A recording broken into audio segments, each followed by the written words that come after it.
Right பிடிச்சிருக்கு மனசுல அதாங்க எங்களுக்கு வேற ஒண்ணு வேண்டாம். முட்டாள்தனம் பண்ணி உணர்ச்சிவசப்பட்டு தயவு பண்ணி உங்களுக்கு எடுத்துக்காங்க.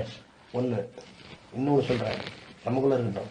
கலைஞருக்கு பிறகு கட்சி அவர்கிட்ட போகும், ஆனா ஏன் பிடி விட்டு போகாது சார். போதுமா சார்? காலத்துக்கு வெயிட் பண்ணுவோம். ஒரு 6 மாசமோ 1 வருஷமோ விண்டு சேஞ்ச் ஆகும், விண்டு சேஞ்ச் ஆகும் சார். நான் நினைச்சு பாருங்க, நான் வெளியே வந்து பிற்பாடு கண்டிப்பா கேளுங்க, வெளியே வந்துட்டேன் நான் ஹீரோ. என் புக்கு ஒண்ணு வருது வெளியில, இங்கிலீஷ்லயும் வருது தமிழ்லயும் வருது. ஹிந்து ராம் படிச்சுட்டு மலைச்சு போயிட்டாரு. என்ன சார் இந்த வெளி வெளுத்துறீங்க? பிச்சை எடுக்கிறேன் எல்லாத்தையும். அதுல பிரணாப் முகர்ஜி, சோனியா காந்தி, மன்மோகன் சிங், சிதம்பரத்தை எங்க பண்றேன் நான். அந்த புக்கு வந்து ஒரு பெரிய ஸ்டாம் ஆகும். அது வரைக்கும் நான் அடைக்க வாசிப்பேன். அதுக்கு பிறகு எனக்குன்னு ஒரு தனி அடையாளத்தை ஏற்படுத்துவேன் சார். எப்படின்னு கேளுங்க, வட மாவட்டங்கள்ல பன்னீர்கள் போடு. ஆனா சிவசங்கர் சொல்லுவான், நான் எப்படி இருப்பாரு. எங்க ஊர்ல எனக்கு ஜாதி கிடையாது. வன்னியர்லாம் என் ஃப்ரெண்டு, என் சொந்தக்காரன் மாதிரி. இந்த ஊருக்கு வந்தேன், கீழே கவுண்டர்கள். எந்த கவுண்டர் ஆச்சும் என்ன இசைன்னு பாக்குறாங்க, எல்லா கவுண்டர் அட்டென்ஷன் நிக்கிறாங்க. அப்போ ஜாதியை தாண்டி வெளியே வந்துட்டா போதுமான காசு இருக்கா, போதுமான மூளை இருக்கா?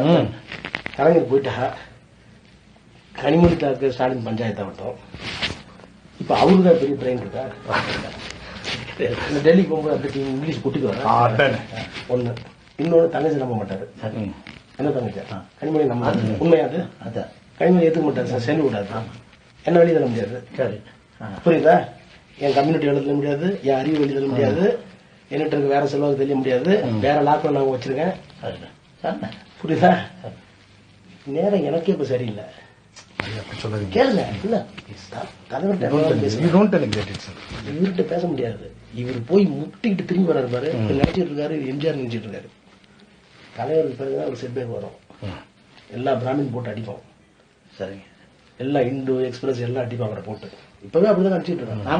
இவர் நினைக்கிறா நம்ம எம்ஜிஆர் மாதிரி ஜெயிச்சிடலாம். அப்படி இல்ல, கிரவுண்ட் அப்படி இல்ல. இப்போ வந்து ரைட், அப்பாவே அவரே கைதி மாதிரி இருக்காரு தலைவர். இவர் டேக் அவுட் பண்ணிட்டாரு. இப்ப போய் முட்டி மோதினீங்கன்னா வேற மாதிரி அது போகும். பிளீஸ் ஓவர் நைட் கன்வின்ஸ் பண்ணுங்க, எனக்காக கன்வின்ஸ் பண்ணுங்க. வாங்க நம்ம போவோம், மூவ் பண்ண வேண்டிய இடத்துல மூவ் பண்ணுவோம். நான் உங்களுக்கு நான் எவ்வளவு கரெக்டா தான் சொல்றேன். உங்களுக்கு கிரீவன்ஸ் நியாயமானது, டோக்கடிங்க டோக்கடி. ஆனா அதுதான் புத்திசாலித்தனம். ஒரு பிராமணனுக்கு நமக்குள்ள வித்தியாசம், நம்ம அறுவாளை தூக்கிறோம், அவன் அறுவாளை தூக்க மாட்டான். முடிச்சிருவாங்க அதை சைலண்டா முடியும். நான் இப்ப வந்து பாக்குறதுக்கு அரசியல் பார்த்த உடனே வேற ஏதாவது சொல்லுவாரு, வேண்டாம் எலெக்ஷன் முடிப்பேன், எலெக்ஷன் முடிச்சு போனா இல்ல நீ இடையில வாங்க, நான் ஸ்பீக்கர் உள்ளே போட்டு நான் என்ன பேசணும்னு காமிக்கிறேன் சார். இன்னைக்கு நைட் கூட காமிக்கிறேன்.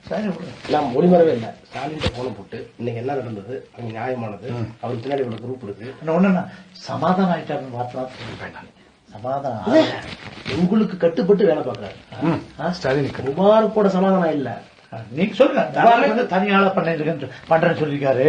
இந்த ஆபீஸ்க்கு இந்த 2 வாரம், இந்த 2 வாரத்துக்கு சொல்லிக்கிற போதும் சார். தெரியாம 10:30 மணிக்கு ஒரு கேம்பெயின் முடியும் சார்.